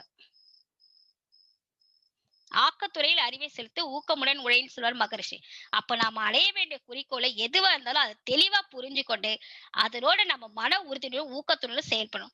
எந்த காலத்தில் தளர்ச்சி அடையாமல் சோம்பலுக்கு இடம் கொடுக்காம கவனம் சிதறாமல் நம்ம எப்பவுமே உணர்த்தி கொண்டே இருந்தால் வெற்றி கிடைக்கும். முழு பாட்டோட நம்ம முழு ஈடுபாட்டோட ஊக்கத்தோட நம்பிக்கையோட நம்ம செயல்புரிஞ்சா லட்சியத்தை நம்ம தொடர்ந்து அடைய முடியும். அதான் விடாமுயற்சி விஸ்வரூப வெற்றின்வாங்க. அப்ப விடாமுயற்சி என்பது முடிந்தவரை முயல்வதல்ல, அந்த செயலை நம்ம முடிக்கிற வரைக்கும் முயலணும். அதுக்கப்புறம் இல்லாம அறிவாளிகள் தோற்றிருப்பார்கள், திறமை உள்ளவர்கள் தோற்றிருப்பார்கள், ஆனா பணக்காரர்கள் தோற்றிருப்பார்கள். ஆனால் விடாமுயற்சி உள்ளவர்கள் என்னது மட்டுமே வென்றிருப்பார். அதான் விடாமுயற்சி உள்ளவர்கள் மட்டும்தாங்க வென்றிருப்பார். அறிவாளிகள் அப்புறம் அந்த திறமை உள்ளவர்கள் எல்லாமே என்ன தோற்றப்படுவார். ஆனா யாரு விடாமுயற்சி உள்ளவர்கள் மட்டும்தான் வெற்றி பெற முடியும். அப்ப விடாமுயற்சி வெற்றியை தரும். யாரிடம் வந்து யார் கத்துக்கலான்றது கூட போட்டிருக்கேன் பாருங்க. விடாமுயற்சி கடல் அலைகள் இருந்து கத்துக்கலாங்க. கடமை தவறாமை கதிரவனிடம் கத்துக்கலாம். உத்தேகத்தை காற்றாற்றிடமிருந்து கத்துக்கலாம். புன் சிறப்பை பூக்களிடமிருந்து கத்துக்கலாம். சுறுசுறுப்பை என்னதுங்க எறும்புகளிடமிருந்து கத்துக்கலாம். சேமிப்பை தேனீக்களிடம் கத்துக்கலாம். பொறுமையை பூமியிடம் கத்துக்கலாம். கருணையை கடவுளிடம் கத்துக்குங்க. யார் யாரிடம் கத்துக்கிறதுன்றது அந்த விடாமுயற்சி. ஆக்கத்துறையில் அறிவை செலுத்து, ஊக்கமுடன் உழை, உயர்வு நிச்சயம்ன்றது மகரிஷி கருத்து. அடுத்தது பாத்தீங்கன்னா புரிதல். புரிதல்னு பார்க்கும்போது நம் வாழ்க்கையில எவ்வளவுதான் சிக்கல் ஏராளமா இருந்தாலும் இதுக்கெல்லாம் காரணம் என்னங்க? புரிதல் இல்லாம தான், மிஸ் அண்டர்ஸ்டாண்டிங். அப்ப எவ்வளவு சிக்கல்கள் தீர்வதில்ல, அது மேலும் மேலும் என்ன ஆகுது? சிக்கலே ரொம்ப ஆக்கிக்கிறோம். இந்த உடல்ல உயிர் வந்ததுல இருந்து நமக்கு சிக்கல் தாங்க இல்லையா? அந்த சிக்கலை தீர்க்கறது பார்த்தா புதிய சிக்கலே ஒண்ணு வந்துரும். மகரிஷி கூட சொல்றதுல, சிக்கலை புரிந்து கொள்வதற்கு சிக்கலுக்கான காரணங்களை புரிஞ்சுக்கிறது ரொம்ப அவசியம். அப்ப அந்த சிக்கலை தீர்ப்பதற்கான வழிகளை புரிந்து கொள்வது ரொம்ப ரொம்ப அவசியம். மகரிஷி கூட ஏற்பட்ட ஒரு சிக்கல் தாங்க. என்ன பொருளாதார சிக்கலா, அவர் சொத்துக்கள்லாம் வித்து குடிசையில தான் வாழ்ந்தார் இல்லையா? அந்த குடிசையை வாழும்போது கூட என்ன ஆகுதுங்க? அவரை வெளியேற்றத்துக்காக ஒரு பெரிய ஒரு புயல் மாதிரி வந்து அது கூட பிச்சிட்டு போயிடுச்சு. அப்ப இதெல்லாம் என்ன நடக்குதுங்க? இதெல்லாம் இறைவனுடைய உத்தரவாதம் இல்லை. இந்த இடம் வந்து தனக்கு தகாது என்று இறைவன் போக சொன்னதாக அவர் கூறுவார். அப்ப எந்த அளவுக்கு புரிதல் இருக்குது பாருங்க. அப்போ அப்ப அது அந்த மாதிரி நம்ம பாசிட்டிவ் தாட்ஸ் நம்ம போட்டுக்கிட்டே இருக்க பாசிட்டிவ். ஏன்னா நீ எதுவாக ஆக நினைக்கிறாயோ அதுவாக தான் நீ ஆவான்னு சொல்லிட்டு பகவத்கீதையில கூட சொல்றோம். எது நடந்தாலும் எல்லாமே நன்மைக்குதுன்னு நம்ம ஏத்துக்கிறோம். அந்த பக்குவம் நம்ம கிட்ட வந்துச்சுன்னா நம்ம வாழ்க்கையில நல்லா உயர முடியும். அத ஏற்றமும் இறக்கமும், செல்வமும் ஏழ்மையும், இன்பமும் துன்பமும், உயர்வும் தாழ்வும் மாறி மாறி வருவதா வாழ்க்கை. அப்ப எல்லாம் வல்ல இறைநிலை தான் எல்லாத்தையும் செய்யுது அப்படின்னு நம்ம புரிந்து கொண்டோம்னா அந்த உறவுகளோட நம்ம தொடர்பு கொண்டு நம்ம தன்மைகளை அறிந்து கொண்டு எதை சுத்தவெளியோட தன்மையில அழைத்து எல்லாத்தையும் நம்ம புரிஞ்சுக்க முடியும். அப்போ அதுக்கான உடல் ஆற்றல், மன வலிவு எல்லாத்தையும் நம்ம பெற முடியும். அப்ப பொருளால, உடலால, அறிவால, செல்வாக்கால, கல்வியால எங்க எப்படி எந்த அளவுல இருக்கிறோம் என்பதை புரிந்து கொண்டு அந்த புரிதல் தான் நம்ம ஒழுக்கமும் நீதி உணர்வும் அவசியம் என்பது நமக்கு புரிஞ்சிடும். அது மட்டும் இல்லாம வாழ பிறந்தவர்கள் எல்லாருமே நாம் அனைவரும் வாழத்தான் இருக்கும் இல்ல, இன்பமாக வாழணும்ன்றது புரிதலுடன் பொறுப்பும் கடமை ரொம்ப ரொம்ப அவசியம். அதான் ஒத்தறிவான் உயிர் வாழ்வான் என்பதை புரிந்து மனித இனங்கள் ஒன்றோடு ஒன்று கலப்பதற்கு இறைவன் நம்மள துணை புரிவார். புரிதல் மட்டும் இல்லை என்றால் உறவில் விரிசல் தாங்க வரும். தானாகவே அமைஞ்சு விடுது. அதுக்கப்புறம் பாத்தீங்கன்னா புரிதல் இல்லாத வாழ்க்கை துடுப்பு இல்லாத படகை போலன்னு சொல்வார். சிறிது தூரம் மிதக்கலாம், ஆனா அது பாத்தீங்கன்னா ரொம்ப தொலைவு தூரம் போகவே முடியாது. இது புரிதல்ல ஒரு நாள் ஒரு கதை கூட பாத்தீங்கன்னா, அவரு ஒரு நாள் அதிகாலை தாமரை ரயில்வே ஸ்டேஷன்ல, மகரிஷி சொல்றேன், தாமரை ரயில்வே ஸ்டேஷன்ல வெளியே நடந்து கொண்டிருந்தாரு. அப்போ என்னாச்சு, சூரிய வெளிச்சம் ரொம்ப இருட்டா இருந்து பாதை ஓரத்துல என்னது யாரோ வந்து மலம் கழிச்சிருந்தாங்க. அந்த அந்த இது வந்து பார்க்காம அவர் கால் அது மேல மிதிச்சிட்டாரு. அத பார்த்துட்டு பக்கத்துல இந்த புல்லின் மீது போய் கால போட்டு நல்லா தேய்ச்சுட்டு ஒரு அருவருப்பா இருந்தாலும் அது ஒண்ணும் இது பண்ணாம செதுனா அப்படியே உற்று பார்த்தாரு. ஆனா அப்போ அந்த மலமே என்னது இவரிடம் பேசுதுங்க. என்ன சொல்லி பேசுதுன்னா, அப்பா நீ 2 நாளைக்கு முன்பு மனமுள்ள உணவாக இருந்தேன், இப்போது இப்படி இருக்கிறேன். இன்னும் ஓரிரு நாளில் நான் தூய்மை அடைந்து விடுவேன். நீ தூய்மை அடைவது எப்போது அப்படின்னு அவரிடமே கேக்குது. பாருங்க, 2 நாளைக்கு முன்பு நான் மனமுள்ள உணவாக இருந்தேனா, ஆனா இப்போது நான் இப்படி இருக்கிறேன். இன்னும் ஒரு நாள் நான் தூய்மை அடைஞ்சிடுவேன். நீ எப்ப தூய்மை அடைவது எப்போது அப்படின்னு மலமே அவர்கிட்ட கேட்பது போல அவர் உணர்ந்து, அப்ப எந்த அளவுக்கு அவர் தன்னை தூய்மை செய்து புரிதலோட இருப்பார் பாருங்க. நீயே உன் உடல் கழிவை நிந்தித்து பழிகின்றாய், நினைத்துப் பார், அவை உன்னையே கழித்து வெளியேறியுள்ள நீ பழிக்கும் அவ்வசிங்கம் நின் உடலால் தோன்றியதே, நிர்மலமாய் ஆவதற்கே நிலை மாறி சென்றதவை சொல்வார். அப்ப பாருங்க எந்த அளவுக்கு அவரு புரிதலோட இருக்காரு பாருங்க. அடுத்தது பாத்தீங்கன்னா நல்லிணக்கம், பொறாமையின்மை. பொறாமையின்மை உங்களுக்கு தெரியும். அதிலே பாருங்க, பொறாமை என்பது ஒரு பொறுக்க முடியாத உணர்வுன்னு சொல்லுவாங்க. மத்தவங்க மற்றவருடைய வாழ்வை வந்து பார்த்து பொறுக்கவே முடியாது ஒரு குறுகிய எல்லையோட மயக்க நிலைதான் பொறாமை சொல்லுவாங்க. அதாவது பொருள், புகழ், அதிகாரம், இந்த அனுபவம், இந்த 4 வகையில தான் தனக்கு மேலாகவோ இல்ல சமமாகவோ அந்த பிறர் இருப்பதை அறியும் போது அதை பொறுக்கவே முடியாத அந்த குறுகிய எல்லையுடைய மயக்க நிலை மாயைதான் என்னது பொறாமை. அப்போ அந்த பிறருடைய மேன்மையை பத்தியும் அவங்களுடைய வெற்றியை கண்டு பொறுக்க முடியாம உண்டாகும் அந்த மன கொந்தளிப்பு இருக்கு பாருங்க, அதுதான் நம்ம ஸ்ட்ரெஸ்ஸுக்கு ஆழ்த்திடுது. அதான் பொறாமை காரணமே. இந்த காரணம்னா பிறருடன் தன்னை ஒப்பிட்டு பாக்குறது, தன்னிடம் இல்லாத சிறப்பு மத்தவங்க கிட்ட இருக்குதே அப்படின்னு மனசுல அவங்களாவே ஏற்படுத்திக்கிறதா வருத்தம், அந்த சலனம் எல்லாமே ஏற்படுத்தி காரணமாகுது. இதெல்லாம் என்ன பண்ணுங்க, நம்ம தவிர்க்கணும். இதெல்லாம் தீய குணம். அப்ப பொறாமை கொள்வதற்கு எந்தவித காரணமும் இல்லைங்க. இந்த குணம் நிலையானது அல்ல, அர்த்தமற்றது. அதை நீக்க நம்ம என்ன பண்ணணுங்க, கண்டிப்பா தவம் செய்யணும், கருமையை தூய்மை செஞ்சுக்கணும். கருமையும் கலங்கமாகுதுங்க. இதனால அலை தத்துவத்தின் மூலம் வாழ்த்துங்க. வாழ்த்த அவங்கள நீங்க யார பொறாமப்பட்டு பாக்குறீங்களோ அவங்கள வாழ்த்துங்க. அதன் மூலமா உங்களுக்கு இரட்டிப்பு நன்மை கிடைக்கும். அவங்க வாழ்க்கை துன்பத்திலும் நல்ல ஒரு எண்ணம், அவங்களுக்கும் ஒரு நல்ல அண்டர்ஸ்டாண்டிங் ஏற்படும். அப்ப அந்த பாவத்திற்கெல்லாம் நம்ம துன்பத்தை அனுபவிக்க பாசிட்டிவ் தாட்ஸ் போட்டுட்டே இருக்க, நேர்மறையான எண்ணங்களை வளர்த்துக்கணும். மற்றவர்களின் உயர்வை கண்டு அவர்கள் மகிழ்ச்சியை கண்டு நாமும் மகிழ்ச்சி அடைகிறேன் அப்படின்னு சொல்லிட்டு பாசிட்டிவ் தாட்ஸ் எப்பவுமே போட்டுக்கிட்டே இருக்கேன்.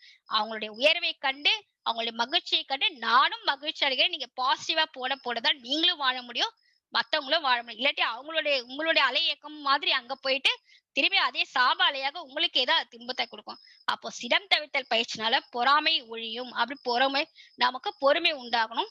பொறாமையின்மை ஒரே வழிக்கு பிரம்ம ஞானம் தான். ஏன்னா பிரம்மத்தை நம்ம உணர்ந்தவர்கள் எல்லாருமே பிரம்மமா நினைக்கும் போது அப்போ நமக்கு பொறாமைன்றதே உண்டாகாது. அப்ப பொறாமை என்பது மனிதனுடைய நல்வாழ்வை மகிழ்ச்சியை செல்லரித்த காகிதம் போல் சீரழிக்கும் என்பவர். எப்படி சொல்றாரு மகரிஷி? செல்லரித்த காகிதம் போல் வாழ்வை சீரழிக்கும் மகரிஷி. அதே பாருங்க, ஒரு நல்ல கவிதை கொடுப்பார். நல்ல உள்ளம், பண்பட்ட குடும்ப மேன்மை, நாடறிந்த புகழ் வாழ்க்கை அமைந்துள்ளோர்க்கும் மெல்ல ஒரு நபர் மீது பொறாமை வந்தால் மிகுந்து அது உள்ளத்தை நச்சாக்கி செல்லரித்த புத்தகம் போல் சீர்மை கெட்டு செயல்திறனை சிறக்க விடாதுண்மை காண்போம். வல்ல மனவளக்கலையின் பயின்றோரே வாழ்த்துகிறேன் வாழ்விரே பொறாமை விட்டு. அப்ப என்னங்க, நம்ம உள்ள பொறாமை என்ற இது வந்துருச்சுனாலே செல்லரித்த புத்தகம் போல என்ன ஆகுது, சீர்கட்டு போயிடுது. அதனால என்ன ஆகுது, 5 பழி செயல்களும் அந்த பஞ்சமகா பாதகங்கள் அந்த தீய இதெல்லாம் வந்துருச்சு, 6 குணங்கள்லாம் வந்துருது. அப்ப பொறாமை நம்ம கண்டிப்பா விட்டுணும்னு சொல்லுவார். அப்ப பொறாமை விட எதிலும் திருப்தி அடையவே மாட்டாங்க. எனவே நல்ல வாழ்வு விரும்பும் எவரும் தன்னிடம் பொறாமை ஏற்படாம நம்ம தான் கவனிச்சு பாத்துக்கணும். இதுக்கு தவமும் தற்சோதனை உண்ணும்.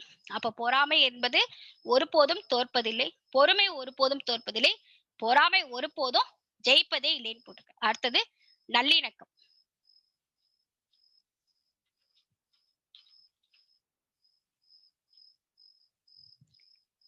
நல்லிணக்கம் பார்க்கும்போது வாழ்வுல மகிழ்ச்சியும் மன நிறைவும் வெற்றியும் விரும்பும் மனித எல்லோரிடமும் எப்படி இருக்கணுங்க, நல்லிணக்கமா இணக்கமாக வாழணும். அதுலயே பாருங்க, இணக்கம்னு போடுங்க, நல் இணக்கம், நல்ல விதமான ஒரு இணக்கம். அப்போ உறவுல கண்ணாடி பாத்திரம் போடுறதுங்க, அதை மிகவும் நம்ம எப்படி இருக்கணும், எச்சரிக்கையாகவும் கவனமாக கையாளணும். அதுக்கு என்ன பண்ணுங்க, நம்ம விட்டு கொடுத்தல் ரொம்ப ரொம்ப அவசியம். அதான் விட்டு கொடுத்தல், தியாகம் எல்லாமே நமக்கு அவசியம் வரும். அதான் உடல் உயிர் மனம் இந்த 3 இணக்கத்தை நம்ம ஏற்பட்டு ஒரு இனிமையானதை நமக்கு உடற்பயிற்சி கொடுத்திருக்காரு இல்லையா. அது மட்டும் இல்லாம ஒரு இது இருக்க, நல்லாரை காண்பதும் நன்றி, நலமிக்க நல்லோர் சொல் கேட்பதும் நன்றி, நல்லோர் குணங்கள் உரைப்பதும் நன்றி, அவரோடு இணங்கி இருப்பதும் நன்றி. அப்ப என்ன நல்லோரோடு இணங்க வேண்டும் என்பது மூதுரை பாடல் மூலம் நமக்கு உணர்த்தது பாருங்க. நல்லிணக்கத்தால நம்ம தவம் செஞ்சு தன்னையே ஆராய்ச்சி செஞ்சு சிந்தனை விளக்கம் எல்லாம் கேட்க ஒவ்வொருக்கும் என்னத்து கருத்து பரிமாணம் கொள்ள அவரோட அடைந்த நன்மைகள் எல்லாமே அது மூலமா நமக்கு நன்மைகள் தான் கிடைக்கும், இல்ல நல்லிணக்கம் ஏற்படும். அப்போ அறிவை மேலோங்க செய்து கொண்டு வாழ்க்கையை வளப்படுத்தி கொண்டு நம்ம சிறப்பாக வாழ முடியும். இதுவே அழகா ஒரு பாடல் மூலமா கொடுப்ப நாலடியார்ல, அறிமின் அறநெறி அஞ்சுமின் கூற்றம் பொறுமின் பிறர்க்கடும் சொல் போற்றுமின் வஞ்சம் வெறுமின் வினைத்தீயார் கேண்மை எஞ்ஞான்றும் பெருமின் பெரியார் வாய் சொல். அதாவது என்னதுங்க, அறிமின் அறநெறி, அந்த அறத்தின் நெறியை அறிந்துள்ளவர்கள், அறத்தின் நெறியை அறியுங்கள். அஞ்சுமின் கூற்றம், அதாவது யமனுக்கு அஞ்சுங்கள். பொறுமை பிறர் கடுஞ்சொல், அதாவது அறியாத கூறும் அந்த கடுமையான வார்த்தை கூட நீங்க பொறுத்து கொள்ளுங்க. போற்றுமின் வஞ்சம், வஞ்சனை குணம் உங்களிடம் வராதபடி நீங்க பார்த்து கொள்ளுங்க. வெறுமின் விதையார், அதாவது தீய கருமங்கள் அந்த செயல் சொல்வாரு, தீய கருமங்களை செய்வது நட்பு வெறுத்து ஒதுக்குங்க. கேண்மை எஞ்ஞான்றும் பெருமின் பெரியார் வாய் சொல், எப்போதும் பெரியோருடைய அறிவுரையை நம்ம கேட்டு நடக்கணும். இதுதான் நாலடியாருடைய இதுல. இப்ப இந்த காலத்துல ஒவ்வொருவரும் தன்னோட இணக்கமாக வச்சுக்கொள்வது முரண்பாடா இருக்கு. அவரோட நட்பு கொள்றதா வேணாமான்றதை நம்ம ஆராய்ந்து பார்த்து நம்ம செயல்புரியணும். சந்தர்ப்பங்கள் தான் எப்படி நம்ம பார்த்து நம்ம மனித உள்ளத்தை புரைப்போடும் ஒரு கல்லு. அப்ப அதை நம்ம பார்த்து எப்படி நம்ம தீர்மானத்துக்கு நாமளே தற்சோதனை செஞ்சு கொண்டு இது பண்ணணும். அப்ப இணக்கம் அறிந்து இணங்குன்னுவாரு. அதான் அது உலக நீதியில கூட பாருங்க, புறம் சொல்லி திரிவாரோடு இணங்க வேண்டாம், வரம் பேசி திரிவாரோடு இணங்க வேண்டாம் போட்டிருப்பாங்க. அழகா உலக நீதியில போட்டு, அதாவது இதுல கூட பாத்தீங்கன்னா மகரிஷி சொல்ற எப்பொருளை எச்செயலை எக்குணத்தை எவ்வுயிரை ஒருவர் அடிக்கடி நினைத்தால் அப்பொருளின் தன்மையை நினைப்போர் ஆற்றல் அறிவிலும் உடலிலும் மாற்றம் காணும். மகரிஷியுடைய வாக்குப்படி எந்த பொருளை எதை நம்ம நினைச்சாலும் அந்த தன்மையாக நம்ம மாறிவிடுறது இயல்பூக்க நீதி. அப்போ நம்ம எதை பார்க்கணும், பாசிட்டிவ் தாட்ஸோட எந்த இதோட நம்ம நினைக்கிறோமோ அதுவாகவே நம்ம மாறி விடுகின்றோம். அடுத்தது பாத்தீங்கன்னா நன்றி உணர்வு. நன்றி ஒருவருக்கு செய்தால்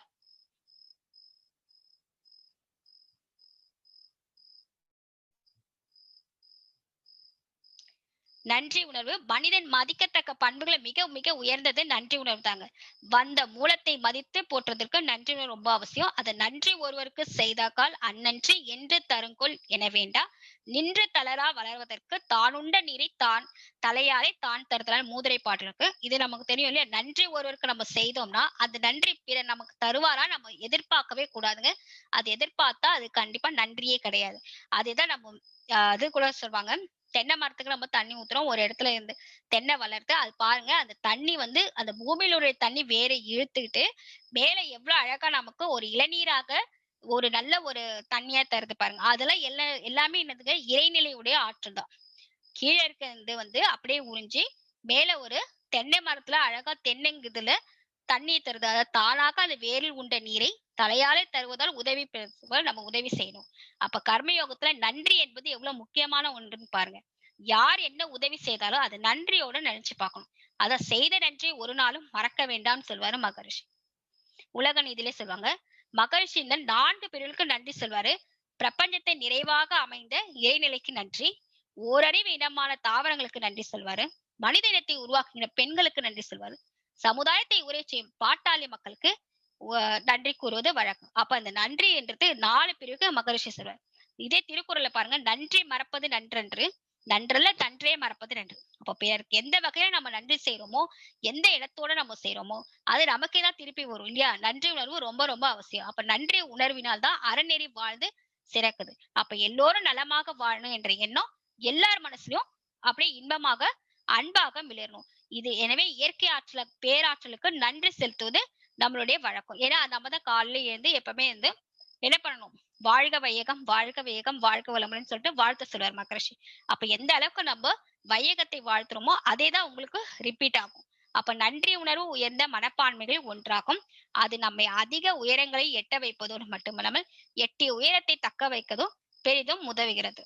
நன்றி உணர்வு என்ற ஒன்று மட்டும் இருந்தா பட்சதான் கவலை வருத்தம் கோபம் பயம் என்ற வேற எந்த உணர்வும் இருக்க வாய்ப்பே இல்லைங்க. நன்றி உணர்வு பாருங்க, நன்றி உணர்வு ஒவ்வொரு நிமிடமும் முன்னேறும் போது நம்மை சுற்றி ஒரு நல்ல அலைகள் மட்டுமே நம்ம இருக்காத பாசிட்டிவ் தாட்ஸ். பாசிட்டிவ் தாட்ஸோட இது பண்ண அதான் உள்ளொன்று வைத்து புறமொன்று பேச உள்ளொலி தீயாக நம்ம. அப்ப பாசிட்டிவ் தாட்ஸோட நம்ம இருக்கும்போது நம்ம நல்லா இருக்க முடியும். அதுக்கு அடுத்தது பாத்தீங்கன்னா நன்றி உணர்வோட முடியுது. இப்ப நம்ம என்னென்ன பார்த்தோம்னா அகிம்சை, உண்மை, நேர்மை, பொறுமை, மன்னிப்பு, பணிவு, கர்வமின்மை, விடாமுயற்சி, பொறாமையின்மை, புரிதல், நல்லிணக்கம், நன்றி உணர்வு. அப்ப இந்த அந்த 12 பண்புகளும் உயர்ந்த பண்புகள் நம்ம மனித வாழ்வுக்கு எவ்வளவு இம்பார்ட்டன்ட் பாருங்க, எவ்வளவு மேன்மையாக்க நம்மளுடைய மகிழ்ச்சி அளிக்கக்கூடியதுன்னு பாருங்க. அப்போ இயற்கை நீதிக்கும் நம்ம சமுதாய கருத்துக்கும் சூழ்நிலைகள் இவற்றெல்லாம் மதிப்பளித்து நம்ம எவ்வளவு கூட நம்ம நல்ல இதுவா வாழணுமோ அந்த பண்புகள் நமக்கே தான் திருப்பி வரப்போகுது. அதுக்காக ஒவ்வொருவரும் நம்ம செயல்களை பிறருக்கு தீங்கு வராமல் கட்டுப்படுத்தி நம்ம கரெக்டா நம்ம நடந்துக்கிட்டோம்னா நமக்கு நல்லதே நடக்கும். அதான் சொல்வாரு, நல்லதை ஏற்று அல்லதை விடுத்து உள்ளதை உணர்ந்து நற்பண்புகளால் மேம்படுவோம் என்று கூறி வாய்ப்பளித்துக்கு நன்றி கூறி விடைபெறுகிறேன். வையமெல்லாம் வாழட்டும், வாழ்க்கை வளம் காத்தினில் வளரட்டும் மெய்யறிவு, வாழ்க்கை இன்பம் துய்த்திலே உய்ய மெய்ப்பொருள் நாட்டம் உலகெங்கும் மக்களிடம் ஓங்குக மேலோங்குக நம் உள்ளங்கள் ஒன்றுபட. வாழ்க வளமுடன். வாய்ப்பளித்திருக்க விருதுநகர் மண்டலத்துக்கு நன்றியும் வாழ்த்துக்களும் தெரிவித்துக் கொள்கிறேன். வாழ்க வளமுடன். இந்த வாய்ப்பை நல்கிய முனைவர் ராஜ்குமார் ஐயா அவர்களுக்கும் நன்றியை தெரிவித்துக் கொள்கிறேன். நன்றி ஐயா, வாழ்க வளமுடன். நன்றி ஐயா, நன்றி, வாழ்க வளமுடன். நன்றிங்கம்மா, வாழ்க வளமுடன், வாழ்க வளமுடன். சிறப்பான சிந்தனை வழங்கியிருக்காங்க. அன்பர்களே, நமக்கு இன்றைய நிகழ்வை சிறப்பாக நடத்தியிருக்கிறார்கள். அவர்களை வாழ்த்துவதற்கு முன்பு நாம் நாளை நிகழ்வுகளை பற்றி சிந்திப்போம். நாளை காலை 5 மணிக்கு தீபப்பயிற்சியை நமக்கு பேராசிரியர் கூடலூர் பாஸ்கரன் ஐயா அவர்கள் நடத்த இருக்கிறார்கள். அதைத் தொடர்ந்து 5:30க்கு ஆழ்நிலை தவம். காலை 10 மணி நிகழ்வாக நாளை ஜீரணமும் சீர் அகமும் என்ற தலைப்பிலே நமக்கு மூத்த பேராசிரியர் மதுரையிலிருந்து நன்மணி ஐயா அவர்கள் நடத்த இருக்கிறார்கள். ஜீரணமும் சீர் அகமும் பாகம் 2 என்ற தலைப்பிலே ஐயா தொடர் வகுப்பாக நடத்தி கொண்டிருக்கிறார்கள். அதைத் தொடர்ந்து மாலை 6:15க்கு ஞானக்கவி விளக்கம், 6:30க்கு ஆழ்நிலை தவம், மாலை ஆழ்நிலை தவம் நடைபெற இருக்கிறது. அதைத் தொடர்ந்து இரவின் மடியில் இரவு 8 மணிக்கு நாளை இரவு 8 மணிக்கு நமக்கு சிந்தனை வழங்க சென்னையிலிருந்து சேகரையா, மயிலாப்பூர் சேகரையா அவர்கள் நமக்கு சிந்தனை வழங்க இருக்கிறார்கள். ஐயா அவர்கள் தலைப்பு சிந்தனை தன்னை அறிதல் என்ற தலைப்பிலே நமக்கு சிந்தனை வழங்க இருக்காங்க என்பதை தெரிவித்துக் கொண்டு இன்றைய நிகழ்வை நமக்கு நடத்திய அம்மாவர்களை வாழ்த்துக்கு முன்ன வேற ஐயங்கள் அன்பர்களுடைய ஐயங்கள் இருந்தா ஹேண்ட் ரைஸ் பண்ணிக்கலாம். அன்பர்கள் ஹேண்ட் ரைஸ் பண்ணி உங்களுடைய கருத்துக்களை தெரிவிக்கலாம்.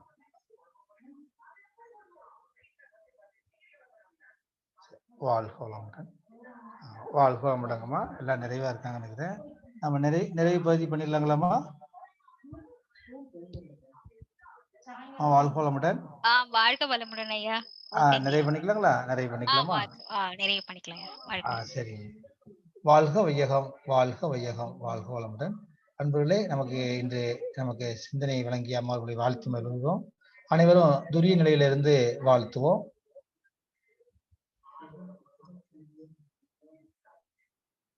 இன்றைய சிந்தனையை நமக்கு சிறப்பாக நடத்திருந்த மதிப்புக்கும் மரியாதைக்குரிய பேராசிரியர் ஜெயந்தி சாமுண்டீஸ்வரன் அம்மா அவர்கள் வாழ்க வளமுடன். பேராசிரியர் ஜெயந்தி சாமுண்டீஸ்வரன் அம்மா அவர்கள் வாழ்க வளமுடன். பேராசிரியர் ஜெயந்தி சாமுண்டீஸ்வரன் அவர்கள் வாழ்க வளமுடன். அவருடைய உடல் நலம் வாழ்க வளமுடன். அவருடைய அன்பு குடும்பம் வாழ்க வளமுடன். அவருடைய அருள் தொண்டு வாழ்க வளமுடன். அவருடைய பொருள் வளம் வாழ்க வளமுடன். அவருடைய தொண்டு மென்மேலும் சிறக்க இறையரலும் குருவரலும் அம்மா அவர்களுக்கு துணை புரியட்டும். வாழ்க வளமுடன், வாழ்க வளமுடன். விருதுநகர் மண்டலம் சார்பாகவும் அன்பர்கள் சார்பாகவும் அம்மாவர்களுக்கு மீண்டும் நன்றிகளையும் வாழ்த்துக்களையும் கூறி நிறைவு செய்வோம். இன்றைய நிகழ்வில் கலந்து கொண்ட அன்பர்களும் அன்பு குடும்பமும் வாழ்க வளமுடன், வாழ்க வளமுடன் வாழ்த்தி நிறைவாக உலக நல வாழ்த்து பாடி நிறைவு செய்வோம். ரொம்ப நன்றிங்கம்மா. வாழ்க வளமுடன். நன்றி ஐயா, நன்றி. வாழ்க வளமுடன் ஐயா. உலகமெல்லாம் பருவமழை ஒத்தபடி பெய்யட்டும். உழவரெல்லாம் தானியத்தை உவப்புடனே பெருக்கட்டும்.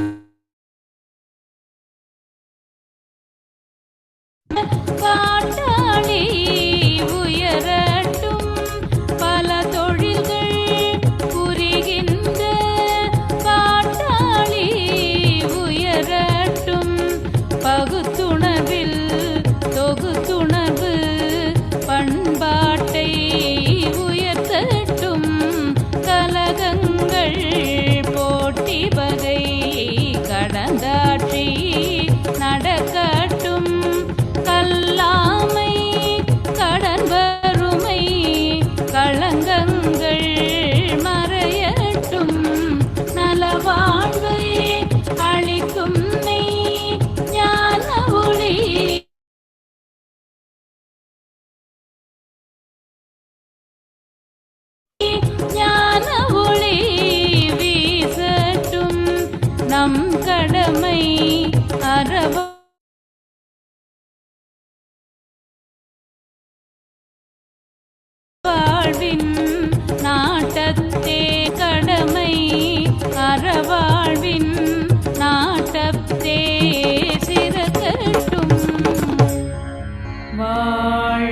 வையகம்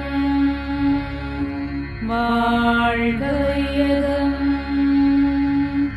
வாழ்க வளமுடன். நன்றி. வாழ்க வளமுடன். வாழ்க வளமுடன். நன்றி ஐயா. வாய்ப்பளித்ததற்கு நன்றி. விருதுநகர் மன்றத்திற்கு நன்றி. அனைத்து பேராசிரியர்களுக்கும் நன்றி ஐயா. நன்றி. வாழ்க வளமுடன் ஐயா. வாழ்க வாழ்க வளமுடன். வாழ்க வளமுடன்.